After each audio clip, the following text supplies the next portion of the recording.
Umbral informativo, la CAT en la noticia. Para adentrarte al mundo del trabajo, la Confederación Auténtica de Trabajadores y su equipo de periodistas te mantendremos informado sobre lo más relevante del ámbito sindical y laboral, todos los jueves a las 17 horas, aquí en Cadena Azul, la radio más fuerte de México. Umbral informativo, la CAT en la noticia. Comenzamos. ¿Qué tal? ¿Cómo les va? Bienvenidos a esta emisión número 160 de Umbral Informativo, la CAT en la noticia, un programa que realiza la Confederación Auténtica de Trabajadores de la República Mexicana, especializado en el ámbito laboral y sindical. Regálenos unos minutitos de su atención y a cambio les entregaremos el panorama laboral actual. Aquí iniciamos. Umbral informativo, la CAT en la noticia. Resiliencia sindical. La capacitación sobre el tema de violencia y acoso laboral es la herramienta que ayudará a las y los trabajadores a la igualdad laboral, señala la maestra Ingrid Ceballos. Escuchemos. La violencia de género es un problema que se vive en todos los ámbitos. Empresas y sindicatos no están libres de ello. Por eso se debe trabajar en conjunto para llegar a su erradicación. Para hablar sobre este tema, Umbral Informativo, la CAT en la noticia, platica con la maestra Ingrid Ceballos Gaistardo, directora del proyecto Mejorando la Igualdad Sustantiva de Género en el Lugar de Trabajo en Partners of the America. Pues los sindicatos también tienen la obligación no solo fue de las empresas, también los sindicatos tienen la obligación de erradicar la violencia, de no permitirla en sus miembros, con los patrones. ¿Cómo promover eso que están haciendo los sindicatos? Yo creo que pasa por dos temas. Uno es, por supuesto, que también implementar medidas para prevenir protocolos en los propios sindicatos, medidas de atención inmediata y sobre todo de acompañamiento a sus afiliados en algún caso de esta índole con su representante de empleador. Pero además algo importante que siempre tenemos que ahí impulsar en los sindicatos son los liderazgos femeninos en posiciones, en comités importantes, en la toma de decisiones. Si tenemos más mujeres en los sindicatos, pues por lo tanto va a haber una mayor, va a permear más estas políticas al interior de estos. Desde el proyecto de Mejorando la Igualdad Sustantiva a través de la red de mujeres sindicalistas se trabajan en capacitaciones para fortalecer liderazgos femeninos, fortalecer la capacitación en negociación colectiva. Necesitamos más mujeres sindicalistas activamente negociando temas financieros, cláusulas como permisos, licencias en caso de violencias. Las mujeres no solo viven además en el trabajo, los sindicatos deberían de dar permisos también cuando una mujer vive, por ejemplo, y negociar beneficios cuando una mujer vive una violencia también en el ámbito familiar. ¿Qué pasa cómo las pueden el propio sindicato, al ser un lugar donde pasan más de una tercera parte de su vida, acompañar en estos procesos? Al ser cuestionada sobre lo que sucede cuando la violencia de género se presenta al interior de los sindicatos, organismos que no se ven como un patrón, Ingrid Ceballos asegura que con la reforma laboral deben cambiar las circunstancias. Ese poder y esa herramienta que les dio a los trabajadores el voto personal, libre, directo y secreto para poner y quitar a sus representantes, creo que es la gran herramienta de las que ellas tienen para echar mano. Y creo que también un tema muy importante es promover, o sea, garantizar que se promueva la cultura de la denuncia al interior del sindicato. ¿Cómo el propio sindicato puede enseñar a sus afiliados a documentar, por ejemplo, pruebas y evidencias en caso de la violencia, cuando una persona experimenta violencia laboral? Por ejemplo, los mensajes de WhatsApp se toman como evidencia ante un tribunal laboral, que las mujeres trabajadoras sepan ir allegándose de todo esto para en caso de que tengan que recurrir a las instancias. Sobre formar conciencia de que hombres y mujeres pueden ocupar cargos de decisión cuando todavía en México existe el machismo, la maestra Ceballos asegura que ya somos un país liderado por mujeres. Hoy estamos lideradas por mujeres, la ciudad, el país, y yo creo que este es tiempo de mujeres y es tiempo de donde todas es un tiempo de agarrarnos de estos liderazgos, de este movimiento y realmente apropiárnoslo y salir a denunciar cualquier situación de violencia laboral. La especialista en temas de género indica que las empresas juegan un papel importante al momento de capacitar a sus trabajadores sobre el tema de violencia y acoso laborales. No solo por promover una cultura de hacerle un favor a los trabajadores, a las empresas les conviene tener ambientes seguros y libres de violencia. Menos estrés laboral, menos ansiedad, menos ausentismo, además de, por supuesto, cumplir con sus deberes legales y toda la importancia de garantizar espacios libres de violencia en estas empresas. ¿Sobre cuál sería la petición a las autoridades del gobierno para que la lucha de las mujeres por erradicar la violencia de género avance? Ingrid Ceballos indica que deben designar más recursos. Que siempre tenga en mente que son necesarios destinar recursos para la inspección, es necesario destinar recursos suficientes para consolidar las nuevas instituciones laborales, ¿no? El Centro Federal. Es importante que durante esta transición que se va a dar de la reforma judicial se garantice que quedemos con jueces laborales que puedan impartir justicia de manera imparcial y con perspectiva de género, que creo que es algo muy importante que vamos a tener que vigilar que así siga.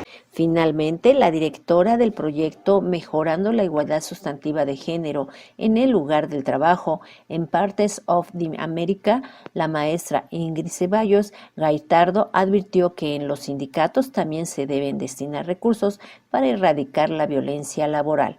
Para Umbral Informativo, la CAT en la noticia, Aida Mendoza. Umbral Informativo, la CAT en la noticia. Te paso el dato.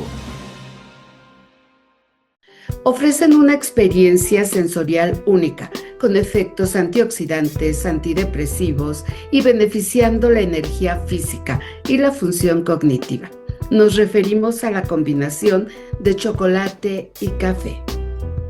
En este mes del amor hay combinaciones que conquistan el corazón y el paladar. El café y el chocolate son más que un gusto, son una experiencia. En la actualidad el chocolate mexicano es símbolo de identidad y tradición, presentes en bebidas como el chocolate caliente y el pozol, además que se encuentran en platillos emblemáticos como el mole, además que sirven en celebraciones y costumbres familiares. Actualmente el café y chocolate nos proveen de distintos beneficios, es así como lo plantea Francisco Romero, organizador de Café y Chocolate Fest desde hace 11 años. El grano del cacao y el café son dos granos muy similares. Ambos, sobre todo el cacao, tiene gran historia y gran valor para nuestra cultura, sobre todo la de nuestros antepasados. Y junto con el café traen muchos beneficios hacia la salud. Tienen muchos taninos, muchos antioxidantes y tienen la característica de que se dan en la misma zona geográfica de estos dos granos, ¿no? Entre el trópico de Cáncer y el trópico de Capricornio es el clima ideal en todo el mundo para que se pueda sembrar, cosechar estos dos granos, ¿no? Entonces, nosotros realizamos desde hace mucho tiempo festivales gastronómicos y nos dimos cuenta que muchos productores venían del sureste y centro del país y que el público eran los productos hechos con el cacao y con el café lo que más consumía. Entonces, pues ahí tomamos una decisión hace 11 años de hacer un festival exclusivamente con estos dos granos, el cacao y el café. Y luego teniendo en cuenta que tiene gran valor cultural y económico para México, pues resultó idónea la propuesta y ha resultado un éxito para nosotros y los productores y para el público. El mercado mexicano de chocolate y confitería sigue mostrando un crecimiento notable, impulsado por la innovación constante en sabores, la diversificación de prestaciones y la creación de formatos accesibles para todos los bolsillos.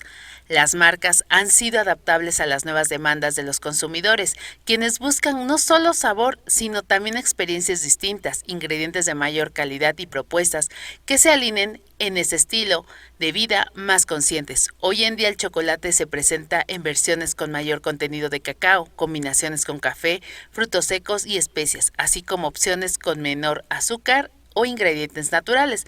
Es por ello que desde hace 11 años se organiza el Café y Chocolate Fest, el cual se caracteriza por destacar la importancia cultural, económica y gastronómica del café, el cacao y el chocolate, impulsado a productores y distribuidores independientes. Sí, mira, aproximadamente en cada festival están con nosotros 60 productores. La mayoría de ellos, el 80% aproximadamente, son expositores que ellos mismos siembran, cosechan y transforman el producto del cacao y del café. Entonces podemos hablar de todo un proceso que ellos mismos realizan. Y el otro 10%, 15% aproximadamente, sí son chefs, son maestros chocolateros especializados en el chocolate, son gente que utiliza la gastronomía e incorpora estos dos granos para darle un toque y un sabor especial, como, como por ejemplo los tamales, el pan, las diferentes tipos de bebidas, los dulces, los tradicionales mexicanos, los dulces, en fin, una gran variedad de productos alimenticios donde no exclusivamente prueban el café y el chocolate, sino que lo incorporan a estos platillos ya hechos para que puedan tener eh, un sabor especial y siempre en cada edición el público los va a poder encontrar. Por ejemplo, también los quesos con chocolate, quesos con café, que los maestros queseros, porque son quesos de cabra y de vaca también, hacen especialmente para nuestras ediciones su producción de quesos con chocolate. Entonces, imagínate qué riqueza gastronómica hemos estado encontrando en estas ya 30 ediciones, 11 años de realizar este festival, donde se reinventan cada edición los productores y los chefs para poder ofrecer al público una variedad gastronómica increíble y muy deliciosa.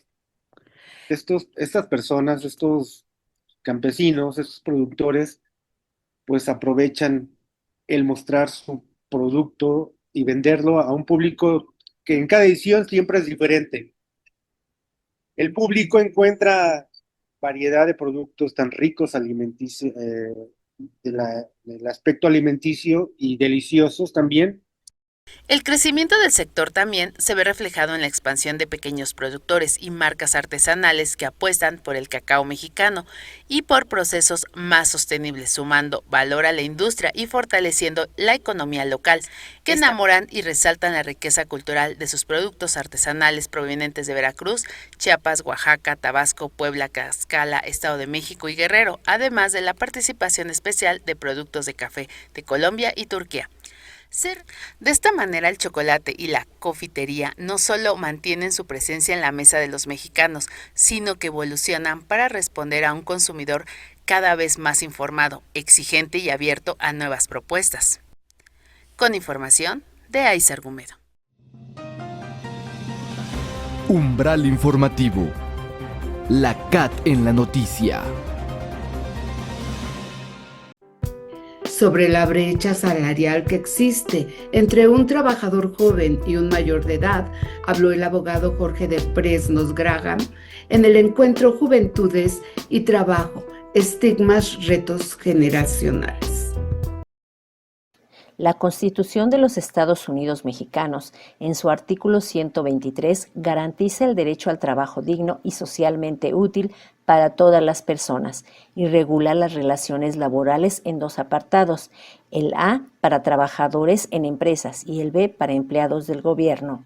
En él se habla sobre la jornada laboral, el salario mínimo, seguridad social, la huelga y la sindicalización, entre otros derechos laborales. Sin embargo, dentro del mercado laboral pareciera que se desconoce su contenido y se tienen deudas con algunos sectores, sobre todo los más vulnerables. Uno de ellos es el de los jóvenes. Es en medio de ese contexto que se llevó a cabo el encuentro titulado Juventudes y Trabajo, Estigmas, Retos Generacionales, con la participación de abogados especialistas en derecho laboral. Uno de los temas fue la brecha salarial que existe entre un trabajador joven y otro de mayor edad, abordado por el abogado Jorge de Presnogram, quien señala el marco normativo que se refiere a ello. Hay principalmente 3 artículos que podemos referir cuando hablamos de brecha salarial juvenil. El artículo 3, no podrán establecerse condiciones discriminatorias por ningún motivo y expresamente se señala edad. Segundo, el artículo 86 indica el principio de a trabajo igual, salario igual, conocido en el mundo anglosajón como equal work, equal pay, por lo cual no se podrán pactar condiciones discriminatorias que impliquen una reducción del salario. Y esto se traslada al artículo 56, condiciones de trabajo. No podrán establecerse condiciones de trabajo sin observar el principio de igualdad y nuevamente se menciona expresamente la edad. Así que tenemos una definición, quiénes son jóvenes, qué es la brecha salarial, y tenemos un marco normativo mexicano que regula directamente que se prohíbe la discriminación por edad. El abogado laboral además señaló la situación actual por la brecha salarial en el sector juvenil, tomando en cuenta datos de 3 instituciones, IMSS, Coneval e INEGI. Uno es el Coneval, Consejo Nacional de Evaluación de Políticas de Desarrollo Social. 2, el IMSS, Instituto Mexicano del Seguro Social. Y 3, el INEGI, pero específicamente lo que es la Encuesta Nacional de Ocupación y Empleo. ¿Cuál es el resumen de estas 3 organizaciones que han encontrado? Y aquí tendré que hablar un poco más de la informalidad, pero se ha identificado que los jóvenes están expuestos a 3 situaciones muy particulares, nuevamente de 15 a 29 años. Primero, están más propensos a la informalidad. Se cree con cifras que aproximadamente el 50% de los jóvenes entre 15 y 29 años, los que están ocupados, están en el sector informal. 2, están sujetos típicamente o comúnmente a contratos temporales, lo cual es una limitante a su estabilidad en el empleo. Esta es una circunstancia que afecta directamente a los jóvenes. Y tercero, otro concepto que le llaman subempleo. Los que están trabajando están en jornadas reducidas y no en tiempo completo y no trabajando el tiempo que les gustaría. Esto es soportado por estas 3 organizaciones. El IMSS también, cuando publica números de cotizaciones, indica que el promedio del salario base de cotización de los jóvenes entre 15 y 29 años es inferior al del colectivo inmediatamente superior. Por sí solo puede que esto no sea tan representativo porque es normal que como vayan creciendo se perciba un ingreso superior, pero si se analiza total íntegramente con la informalidad, el subempleo de contratos temporales, podemos ver una clara existencia de brecha salarial en México. El Coneval también indica que los jóvenes son los que están más propensos a la precariedad o pobreza laboral, que es el tema acá de mi querido César. Y por último también la encuesta nacional de educación y empleo indica que la mayoría de los jóvenes de 15 a 29 años, cuando se ocupan, están en la informalidad. Nuevamente, tema de Luis Enrique. Ahora, es un tema bien complicado. ¿Cuáles son las potenciales causas de la existencia de la brecha salarial juvenil? Identifiqué varias, yo creo que 2 principalmente. 1, los jóvenes cuando se ocupan o cuando tienen la posibilidad de trabajar están en industrias de alta rotación y baja remuneración, lo cual no tienen que estar en el empleo de forma consistente, están en industrias con mucha rotación, típicamente call centers o puestos con acceso a baja remuneración. Y segundo, generalmente se exige experiencia previa, lo que genera un círculo vicioso y una especie de efecto cicatriz, porque las empresas exigen experiencia, pero si no tienen experiencia no se les contrata. Mientras más tiempo pasa sin empleo, menos experiencia tienen o no tienen experiencia, más difícil conseguir empleo. ¿Cuáles son las consecuencias? Un efecto cicatriz, como se llama cuando se habla de este tema.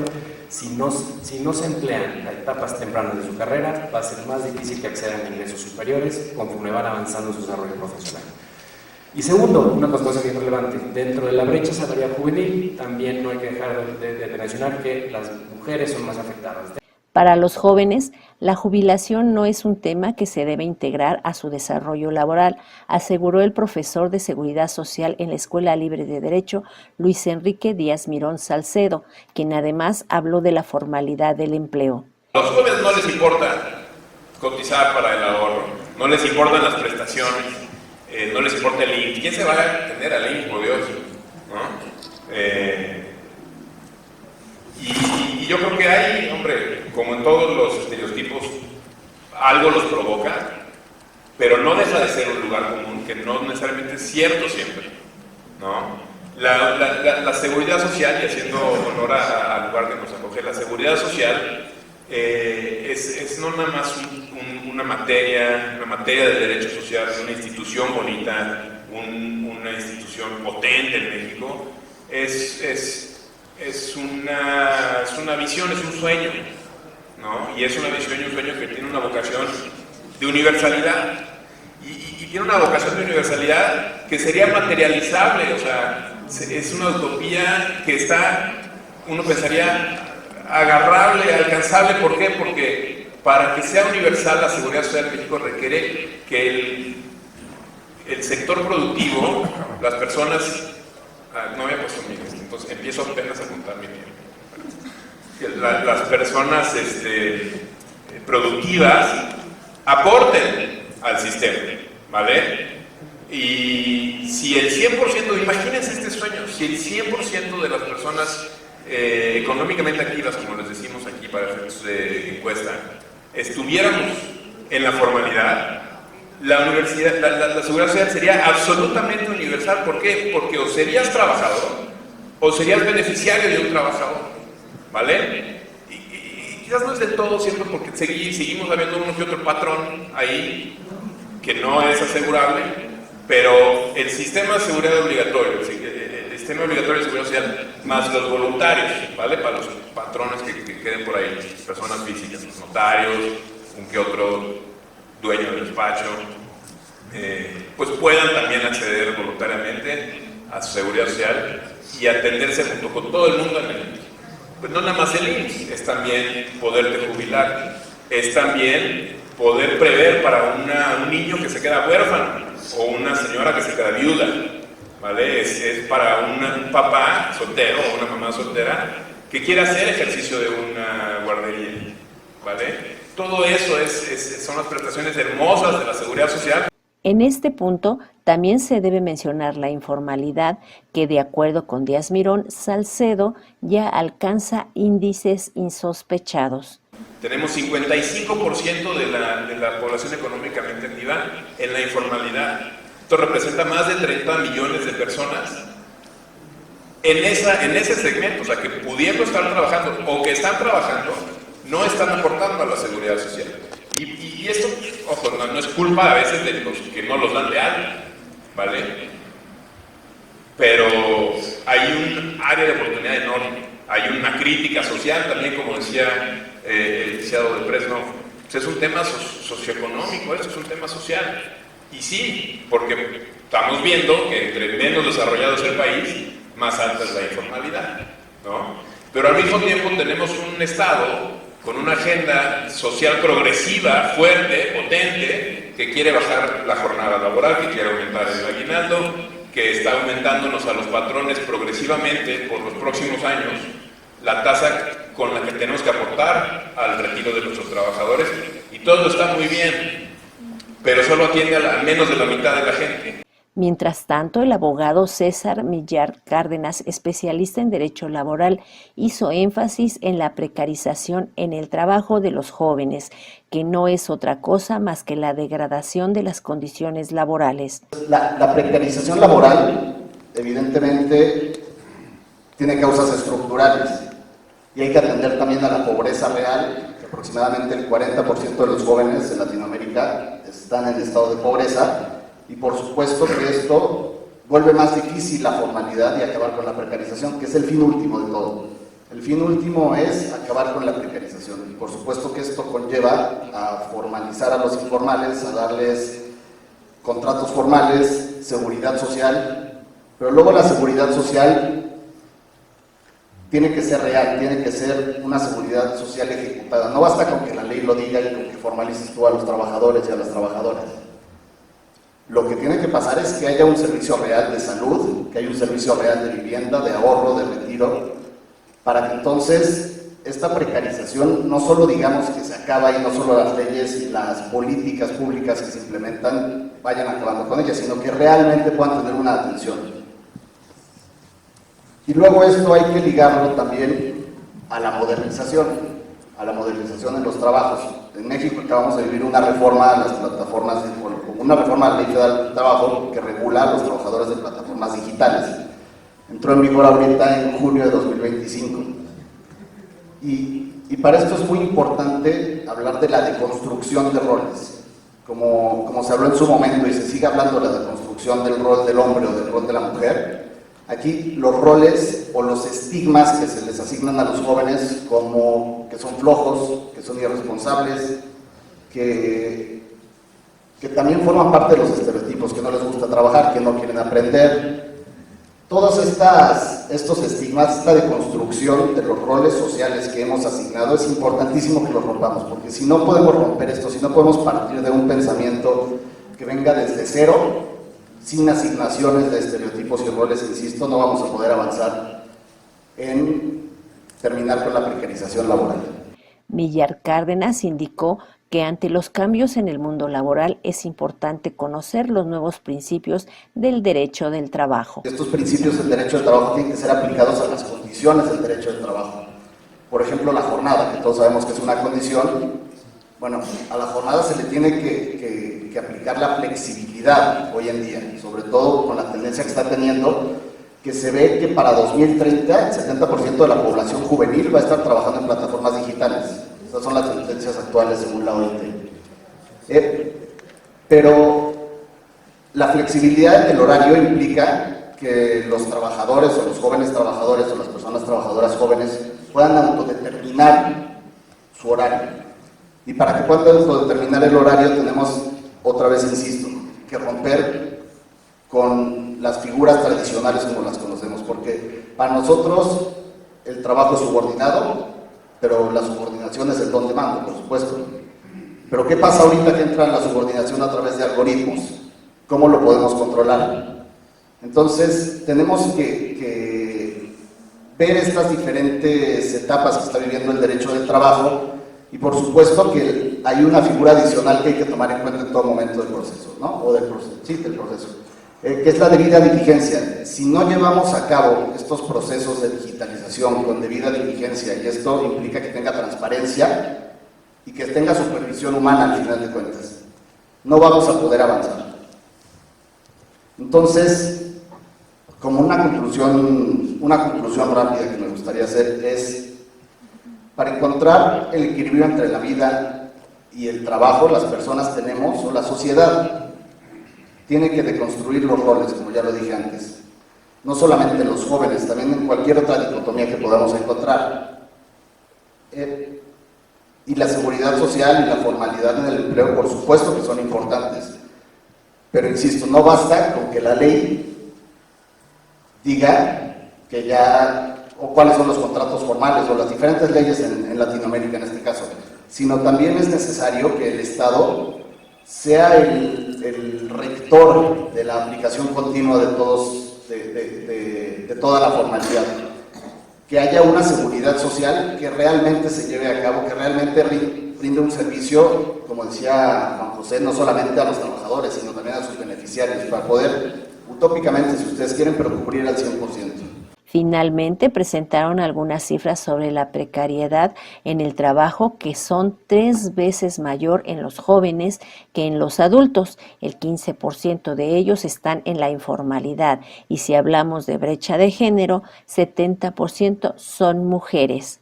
Para Umbral Informativo, la CAT en la noticia, Aida Mendoza. Umbral Informativo, la CAT en la noticia. Hablemos de... ¿Qué repercusiones ocasionará la inteligencia artificial en las carreras profesionales? Escuchemos. Algunas carreras universitarias tradicionales podrían perder relevancia, transformarse de manera radical o incluso desaparecer en su formato actual en los próximos años. La aceleración de la inteligencia artificial, la automatización y los cambios en el mercado laboral están reconfigurando el mapa de las profesiones a gran velocidad. La inteligencia artificial está transformando el mercado laboral y si bien no se espera una destrucción masiva de la mayoría de los empleos, sí pone en riesgo a reconfigurar carreras profesionales que implican tareas repetitivas o basadas en datos fácilmente automatizables. Estudios de entidades como Microsoft, OpenAI, la OIT y el Foro Económico Mundial señalan que las profesiones más susceptibles a la automatización son aquellas con funciones que la inteligencia artificial generativa puede realizar de manera eficiente, como la escritura, la investigación y la comunicación básica. No se trata de que el conocimiento deje de ser necesario, sino de que muchas de esas tareas serán absorbidas por sistemas automatizados o requerirán perfiles muy distintos a los actuales. Algunas de las carreras y roles específicos identificados en riesgos incluyen operaciones de servicio y atención al cliente. Son tareas repetitivas que pueden ser gestionadas por chatbots y sistemas automatizados. La contabilidad y auxiliares contables. La inteligencia artificial puede automatizar el procesamiento de datos financieros y la auditoría básica. Servicios legales, o sea, asistentes y auxiliares. La revisión de documentos y la investigación legal preliminar son tareas que la inteligencia artificial puede asumir. La traducción e interpretación son las herramientas de traducción automática que están mejorando rápidamente y pueden manejar gran parte del trabajo escrito. El diseño gráfico y el desarrollo web básico son la generación de interfaces de usuario y elementos visuales que pueden ser asistidas o realizadas por la inteligencia artificial. Asimismo, el telemarketing y entrada de datos, que son tareas altamente susceptibles de automatización completa. El periodismo de repetición de información. La inteligencia artificial señala que el periodismo basado únicamente en la repetición de información pierde valor, mientras crecen los perfiles de análisis, investigación y verificación.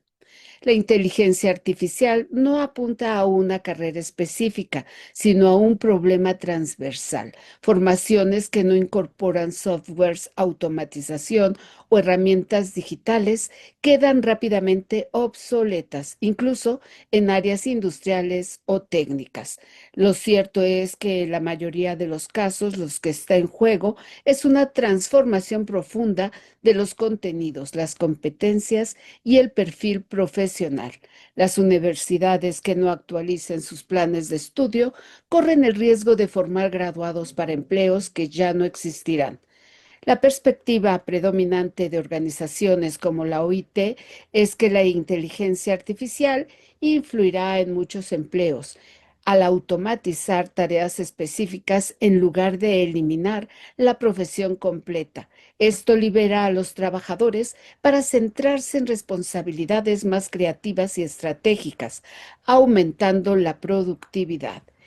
En ese contexto, la clave no pasa solo por elegir una carrera del futuro, sino por desarrollar habilidades difíciles de automatizar: pensamiento crítico, creatividad, capacidad de adaptación y aprendizaje continuo. Según la inteligencia artificial, esas competencias serán el verdadero título universitario de los próximos años. Umbral informativo. La CAT en la noticia. Institución de asistencia privada humanitaria, imparcial y no gubernamental, dedicada a salvar vidas y aliviar el sufrimiento humano. Ofrece atención médica, primeros auxilios, ambulancias y ayuda humanitaria en casos de desastres naturales. Nos referimos a la Cruz Roja Mexicana.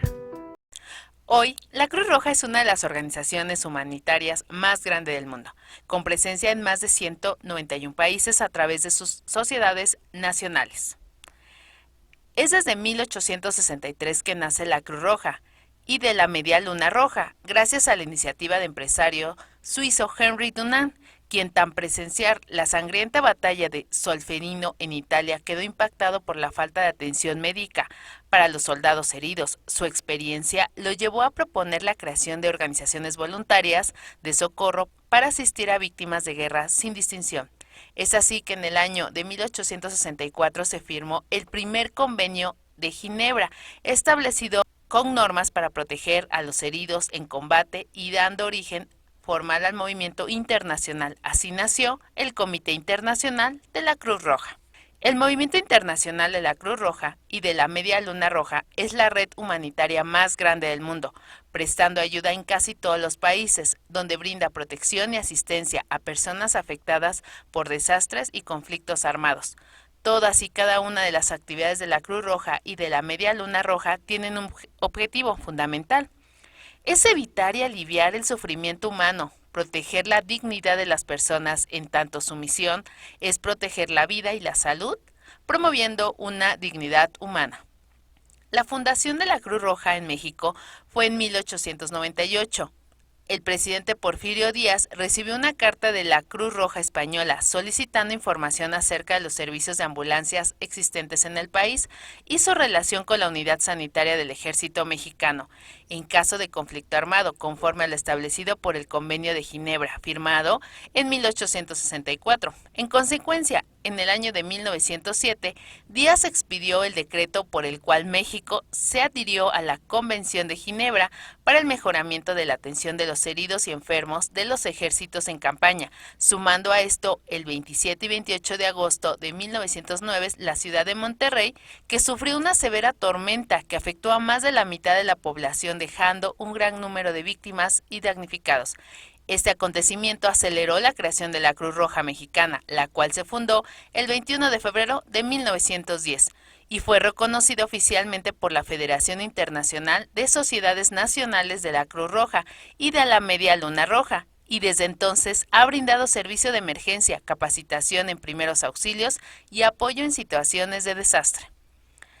Siguiendo parte de nuestra historia, actualmente podemos visitar en el centro del país el Museo Nacional de la Cruz Roja Mexicana, que se ubica en el antiguo Hospital Concepción Béstegui de la Ciudad de México, lugar que fuera sede en 1916 a 1934 y que hoy está dedicado a exponer el origen y desarrollo de la labor humanitaria realizada por la institución en todo el país por más de 100 años. En ese espacio se resguarda y se mantiene la memoria histórica mediante la conservación de los objetos y archivos documentales con que cuenta la institución, así como documentos legales desde su constitución, reformas, cambios y actualizaciones. También es un punto para desarrollar la investigación sobre la historia institucional, promover los principios y valores humanitarios, así como favorecer el desarrollo de las acciones de educación humanitaria y la cultura del voluntariado. Más que una exhibición, el museo busca fortalecer la cultura de prevención, el voluntariado y el espíritu humanitario entre las nuevas generaciones. Su entrada es gratuita, así que puedes acudir a la calle de Regina número 7 en la colonia Centro Histórico en la alcaldía Cuauhtémoc. Con información de Aiza Argumedo. Umbral informativo.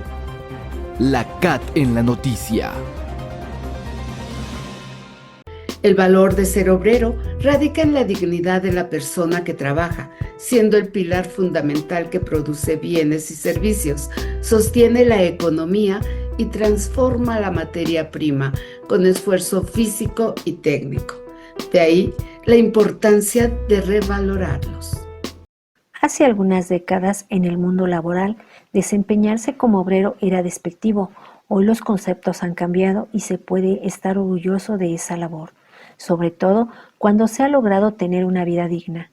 Lo anterior forma parte del sentir de Edgar Ortega Vega, quien asegura ante Umbral Informativo, la CAT en la noticia, que su satisfacción laboral en Grupo Plami va ligada a la familia, quienes se sienten orgullosos de su trabajo. Siento que están orgullosos porque creo que les he demostrado que siendo responsable podemos hacer muchas cosas. No importa que sea un obrero, no importa que mucha gente nos ve como la gente que trabaja en una empresa. Somos gente que estamos comprometidas o comprometidos y creo que eso es lo que le da fortaleza a la familia. Siempre he dicho, nosotros en nuestra casa tenemos que llevar algo y tenemos que llevar alegría y felicidad. Y creo que eso es lo que espero o siento y me han demostrado mi familia, el orgullo que digan mi papá es un obrero. He tenido un sustento digno para darle lo básico a mi familia. Eso es lo que creo que es lo principal que me tiene bien, me tiene orgulloso de este grupo. Edgar explica que se desempeña en el área de producción de la comercializadora Mobi Moda para el Hogar y que pertenece al grupo Plami SADCB, que es originario de Emiliano Zapata, Hidalgo, a 15 minutos en carro de Calpulalpan, Tlaxcala, donde se ubica el centro de trabajo, al que llega muy temprano todos los días. Siempre trato de llegar temprano. Mi horario de jornada laboral es de 7 a 5. Al rato se darán cuenta, tenemos una virgencita, nosotros siempre me persino, siempre doy gracias a Dios, soy creyente por el día que nos da. Entro, ya vengo con mi uniforme, mi equipo de protección personal, me traslado a mi área de trabajo, recibo indicaciones de mi supervisor y a manejar mi maquinaria. Y de ahí lo que se va dando en cuestiones de necesidades de planta y producción, que es lo que realizo. En Edgar despiertan los recuerdos en su memoria y comparte sus orígenes como obrero en Grupo Plami, además de una amarga experiencia a la que dio solución la empresa. Llevo alrededor ya de 31 años aquí en esta empresa y inicié en el año del 95 en el área de piso. Compartí en sus momentos cuando hubo una tromba. Nuestra empresa casi, el área Pivide 1 se colapsó. Conocimos desafortunadamente momentos críticos. Nos fortalecimos, construimos y conocimos muchas áreas de apertura. Nosotros como trabajadores tuvimos que pasar a otra área donde conocimos otras maquinarias, donde no sabíamos cómo manejarlas, donde entramos como ayudantes generales. Teníamos conocimientos básicos, pero las necesidades de nosotros mismos para solventar nuestra economía y en aporte a la empresa, como fuente de empleo, quisimos seguir trabajando, porque sí es difícil que de momento tu fuente de empleo al año siguiente se caiga, ¿no? Se derrumbe. Sin embargo, pues creo que también tuvimos esa confianza, lo que hasta el momento, hasta el día de hoy, pues se puede decir que llevo tantos años laborando. Siempre he estado agradecido con el Grupo Plami, puesto que nos ha acogido, nos ha respondido, nos ha cuidado, y eso creo que pocas empresas es lo que hacen. Para Edgar, la capacitación cada vez se vuelve más necesaria, sobre todo en materia de avance tecnológico y la robotización. Sin embargo, para la empresa, lo más importante es el adiestramiento dirigido al cuidado personal. Lo que antes nos decía, ¿no? Cuídate, usa un equipo de protección personal, cómo usar un extintor, tener las formas de calidad. Nosotros, puedo compartirlo, cuando no tenemos el conocimiento, se nos hace como la casa, que no hagas esto, no lo ocupes porque te vas a lastimar. Y desafortunadamente lo venimos a conocer aquí en una planta donde estructuralmente nos dicen, tienes que utilizar correctamente tu equipo de protección personal, que para mí eso fue de las primeras enseñanzas que tuve aquí en esta planta. Como parte de, tuvimos una construcción muy buena, punto por punto. Conocimos lo que acabas de decir, ¿no? La capacitación en cuestiones de cuidarnos. ¿Por qué? Porque se nos hacía fácil todo, ¿no? Una área insegura, nos metíamos, sí, se nos va en qué queremos jugar, ¿no? Como niños, ¿no? Porque sí es cierto, yo entré joven y se nos hacía fácil muchas cosas. Sin embargo, la empresa comprometida nos capacitó arduamente y día con día nos construía de una manera diferente, pero para bien. Nos daban capacitación hace muchísimos años, visuales, trípticos, prácticas, y en todos los ramos, desde un equipo de protección personal hasta el día de hoy ya tenemos brigadas, ya estamos construyendo brigadas, comisiones, donde son muchos años de trabajo, de escuela que nos ha dado la empresa. Puedo decir muchísimo, ¿no? Muchísimos temas, puntos, el trabajo arduo que hemos tenido, que nos ha dado la empresa como parte para construir, primero que nada, el cuidado para nosotros, que es lo que siempre he estado agradecido con la empresa. Creo que nos ha fortalecido el cuidado, el decir, ustedes son los principales que debemos de cuidar, y eso creo que nos abre nuestros campos para que nosotros mismos tengamos esas ganas de estudiar, de enriquecernos, ¿no? Como parte de las capacitaciones, te digo, puedo decir, yo creo que como parte de trabajo o de trabajadores que nos han abastecido, y la preocupación de la empresa arduamente ha dicho, necesitamos que conozcas en cuestiones de seguridad.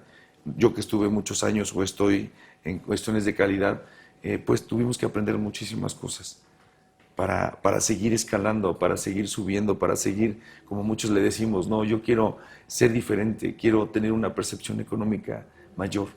Entonces creo que eso, la empresa nos ha dado esas bases y nos ha hecho esa apertura para que nosotros conozcamos y crezcamos como parte. Dicen, lo que he entendido, crecemos nosotros y crecemos todos. Al ser cuestionado sobre los riesgos de trabajo, Edgar considera que hasta el más pequeño puede ser grande y tiene que ver con la misma capacitación en el empleo. Los riesgos, se puede decir que hasta el mínimo es grande, así lo considero. Ya con mis años laborando, no hay riesgo pequeño, pero creo que riesgos grandes, creo que es no capacitarnos, creo que es no instruirnos, creo que es no ser responsables.